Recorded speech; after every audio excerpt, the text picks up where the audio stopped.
Hello and welcome to the show. I'm here on Automation with another car build. Now, since I last played this game a little while ago, I built the key car. I think they've been added even more body shells in here. There's lots of stuff to choose from. And one of the options that I have seen is, here we go, it's essentially a Mazda MX-5.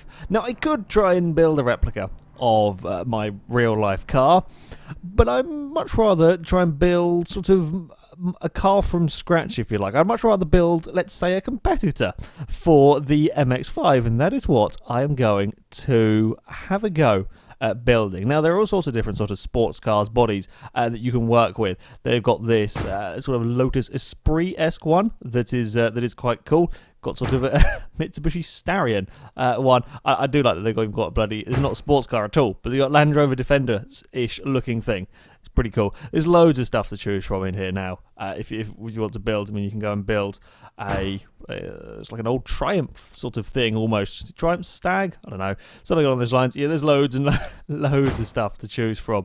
But the one that I'm going to go for this build is going to be this one. Again, two-door sort of sports car, maybe a bit MR2-esque, the older MR2s. This one, I thought it was quite interesting to build it up. Now, because this is just sort of me making up my own scenarios, if you like, I'm going to be trying to keep the total cost of under $10,000. I want to have a 0 to 60 time under 8 seconds, a top speed of over 120. We're going to be using a 1.8 litre engine, and hopefully keep the weight around 1,000 kilos. If we can get it a little bit under, that would be good. But yeah, I'm not sure about the weight one. So yeah, that's what we're going to go for, trying to create an MX-5 rival, if you like. So yeah, we're going to start with this one. Chassis is going to be one of them. Now, we want to go for something light, yes, but we don't want to be too expensive. This is the problem. I mean, you can go for these stuff here, sure, they're better chassis, but it's going to put the cost quite high, I would imagine, but certainly if you're going for carbon fibre. Glued aluminium is not a terrible option. I mean, we've got corrosion resistant steel is tooling cost high, material cost average, and that's average and very high.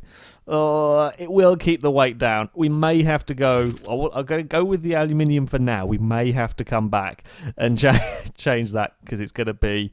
that could be make the price just a little bit over, but we'll come back to it. Engines. Well, we are going to be a mid-engine car in this one, of course. We're going to want a transverse engine. Because this is a fairly small vehicle, having it longitudinally... That's a really hard word to say. You don't have much space, so you end up with tiny engines. This is what I found with one of the bodies I was working with before. So we'll go with transverse. Now, panel material. Again, this is probably aluminium, very high in average. Admittedly, it is good. Fiberglass. Yeah, it's not the... like how the Prestige goes from high. Polymer is quite low on the Prestige as well. I think we're going to have to go with fiberglass. Polymer, I can't see a huge benefit to, in all honesty. I guess corrosion is low. We're going to go fiberglass, I think. Again, as much as I would like, these are going to be too heavy, I think. Weight very high. You could go handmade one, but then weight is still very high. So... yeah, it is very prestigious, but this is going to be a mass-produced sports car. Or to rival an MX-5, it would be a mass-produced one. So we're going with fiberglass. Not the most impressive of body materials, no, but it will have to do. Now, on to the likes of the headlights. Well, we've got some... I'm not sure how they're going to... No, they're not going to look at... not used them headlights before. I will remember eventually how this stuff works. It's got some nice sort of fairly obvious distinctive positions for the headlights to go in this car. Twist. Can we? There we go. We can twist to that kind of an angle, something like that. Yeah, I quite like that actually. I do quite like that. That'll do for the headlights. Tail lights. I'm quite liking having the circle lights. I'll be honest. I quite like them. It looks a bit like a Ferrari 355 now at the at the back. That's fine by me. Yeah, we're going to go with them, I think. Indicators. We'll stick these on the side of the car over there. Now we have got grills. All of the fun of trying to decide on the grills. Is that got... oh, I thought that had a little... Oh, does that not have a little... I thought this was like a split grill, apparently not. Kind of fancy doing it a little bit differently on this car. I'm guessing... Oh, we can give it... we can make it a very happy car. Look at that. Is it ecstatic to be going? It's almost as happy as the Sprite. Okay, I want this grill then. Oh, can we make it wide enough? I'm hoping we can make it wide enough. Yeah, we can just about. I was going to go for a split grill at the top. Up here. I mean, cooling is not going to be quite such an issue as it was with the hypercar that I built, but we're still going to need a decent amount of cooling. So I'm thinking, maybe not quite as much. Split grill at the top, and then we'll have some arrangement of vents and a grill in the bottom. Shall we go for, I don't know, shall we go for a smiley-looking one? No, if I'm going for sort of side vents over there, we could go for a Chrysler. A Chrysler style grill. No, let's forget that one. I think them ones there kind of work better if you're not going for side bits. So we'll have just a simple kind of one of these, and then we'll go for little corner ones. I think I prefer having sort of the three at the front. Shall we go for a slightly different style? Shall we go for some of these? Oh, something like that. Don't know. I'm not sure about them ones. It kind of looks like the the front kind of reminds me of the pigs from Angry Birds with the grill at the top. I kind of like it in a ridiculous way. Yeah, sure. We're going to go with that. It's not the prettiest of cars. It's distinctive. It is distinctive. So that's a thing. Wings. Shall we go for a low-level spoiler, I think, on this guy? I mean, we could go for a ridiculous one. But we don't really need the downforce. We will have that fit all the way across. I don't know if I can pull it further back. I don't think so. We'll go for a wing. I kind of want something on the back. Especially with these mid-engine cars, I kind of like having a bit of a grill on the back. It just gives it a little bit more, just something at the back of the car. We'll go with that, and then we will go for in here. We'll put this again. It's just giving it a bit of change of shape almost around the back of the car. Then we will go for some exhausts. We'll go one either side. Yeah, we'll do that. Okay, the car is taking shape. We will need some door handles. What door handles shall we go for? I haven't had these ones. I don't think chrome door handles really. Shall we just go for normal ones? Oh, a bit low down there. Why it wouldn't appear up there? Sure. Door handles on the side of the thing, and badges. Ah yes, we must finish with the badges. Can we get one on the sort of bumpery bit? It'll do there. And then one on the back somewhere like that. Sure, that'll do. Yeah, an interesting looking car. It's different. It's different and it's distinctive. So sure, I'm going to go with it. Colours, of course, we have to be orange. It isn't a Failrace vehicle if it is not bright orange. And we're going to go with rear-wheel drive.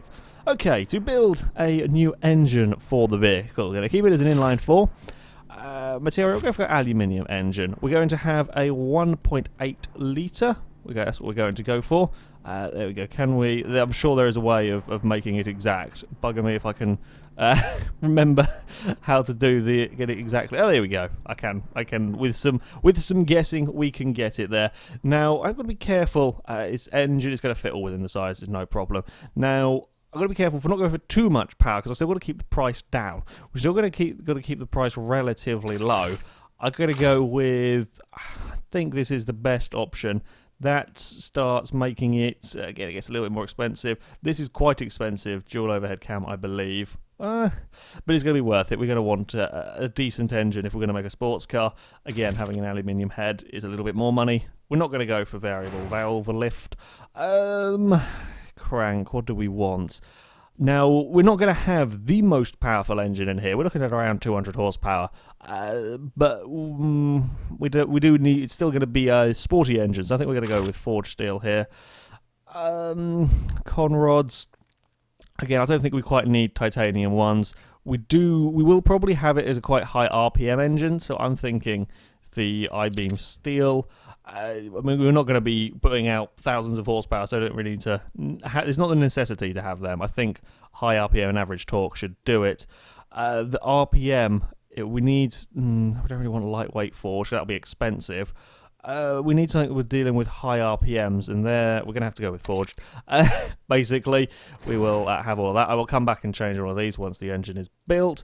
Style of the thing, and we'll make it orange. Where's orange? There we go. That'll do. That's our engine at the moment. Naturally aspirated. I'm not going for a turbocharger on this vehicle. We will keep it naturally aspirated. We'll go for injection. Yeah, we want direct injection.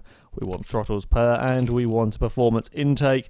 Again, if I come out a bit over budget, we can come back and readjust this if necessary, running on the premium fuel. And then we come to the exhausts. We're probably going to want... maybe the tubular, whatever, bugger it. A little bit bigger exhaust on there. For some reason, my brain just derps on saying that word. Catalytic converter, we kind of want a high flow one if we're going for a sports car, and we'll go for them as well. They may be a little bit expensive. We may have to come back and change the... we'll see how we're doing for budget by the time we're done. Okay, so the first run of the engine with just the basic stuff, 114 horsepower. It's not terrible, in all honesty. Right, how far can we rev it until it all explodes and falls apart? That's actually, this valve float is not parts failing. Right, okay, we can probably run it quite high. What is that? Okay, so it's reaching its RPM limit about 8,500. So we can potentially get 8,200 RPM. We can adjust all of this stuff here. We generally just stick it all up towards the race. We've got to be careful, though. We don't want to have it as too much on the race side, because we're still going to want a decent fuel economy. Oh, we'll get past 200 horsepower. We still want it. We was trying to be a rival to an MX-5. We still got to have a decent amount of fuel economy. Maybe we'll just put the put this down just a little bit. 8,000 RPM is good. Can we get any more power out of it? I have no doubt that we can. 203. I mean, that's still more powerful than an MX-5. A lot more powerful than my MX-5. Mine was 140 horsepower. So with the same size engine, we're getting 209 in hopefully a car that's going to be very light. Our problem is the exhaust. This part is restricting airflow. Okay, then. I guess we want to go for... yeah, I mean, that was 195 horsepower and max power through it, so we're going to go with, all the way up to 217. I may just stick this back down a little bit. 210 horsepower, because that will massively affect the economy, the miles per gallon, if you like. Total cost of the engine, $1,481. That's not too bad. Reliability, 74. Cooling, only 107. We should be well clear of that. Torque, nearly 150 foot-pound of torque, 211 horsepower. I'll take it. I'm pretty pleased with that engine, to be honest. We'll have a look at the miles per gallon when we're finished with it, see if we have to reduce that any more. Gearbox, got to be a manual, of course. We'll go for a 5-speed. No need for 7 gears in a little sports car. I don't quite know what top speed we'll get, though. We'll have to come back and adjust it. These start getting very expensive very quickly. So I think we're going to have to keep it with the... it's only 100 more. And it's a little bit comfier, a little bit sportier. We'll go for it, but we may have to come back and change it if we're over budget. Tyres, we're going to go for...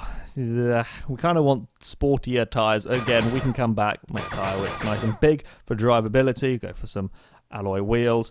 Shall we go with some different wheels this time? Don't really like any of them. Oh no, we'll go with these again. Yeah, we'll have to just see what all goes. We want solid disc brakes all around. That should do it. And then downforce. We're not going to have any fancy downforce on it. It's only a little sports car. It's not that high-speed silliness, so we don't need ridiculous downforce. 2 seats. Sports sort of interior is very expensive. I'm thinking we're just going to go with standard. I know it's not particularly flashy, but we're going with standard. We're going with basic. We'll go with power steering and ABS.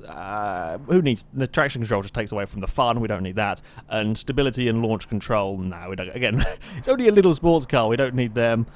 Safety, we'll go with... how much is that? 340. We'll go with it, but again, it's like we may have to come back and change if the price gets too high. Oh, now we come to suspension. They're starting to get quite expensive. That's bloody expensive. Sporting, I mean, we do want some sportiness. Can we afford it, though? That's quite... Active sports suspension is quite a fancy thing. You don't get that on an MX-5. You don't get that on a lot of supercars or sports cars. We'll go for it for now, but that may well have to be changed. I think that's going to be too expensive. We'll go with adaptive down there. Passive ones are them. We'll set it for sports. And voila, we are over budget by $800, as kind of expected. It is a little bit too. We'll have to go back and have a look. What are the performance figures, though, on the vehicle? 144 miles an hour, that's good. Weight is there or thereabouts. Quarter of a mile, 14.8 seconds. That's not too bad for what is supposed to be a budget sports car. 0 to 60 times 6.4. Yeah, that's good. That's good for... for this sort of car. Okay, so we've got to go and sort out the cost. We're going to have to go find some money somewhere. Yeah, I feared they may be a bit expensive. We may have to go down for something like this. Try and save a bit of money here. We can go with adaptive ones, sway bars. Oh, we can get all sorts of fancy. If we start going up that way, we're gonna quickly get expensive. Do we need entertainment in the car? Nah.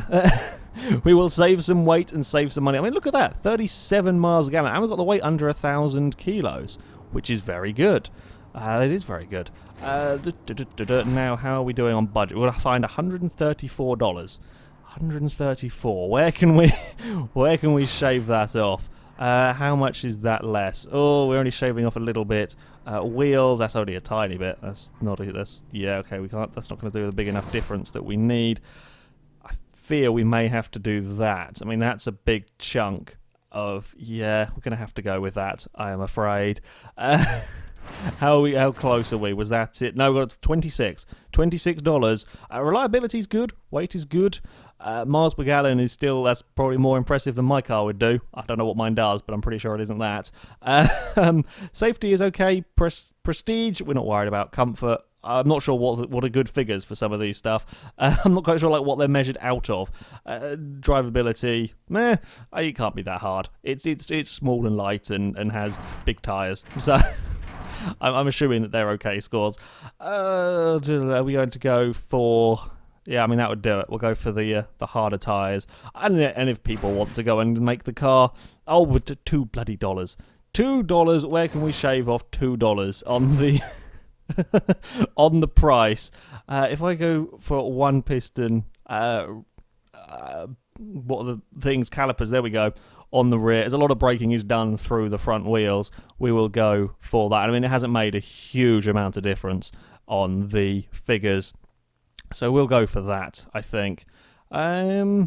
Sure, I think we are now, hey, we are under budget, we are under the weight that I wanted, and we have got 0 to 60, 6.2 seconds, 145 miles an hour. Can we get any more speed out of it? Oh no, wait, it's okay. It's not. There's pretty good gearing then for the car. It's pretty much topping out at around where the gearing runs out. I don't think we can get any more out of it.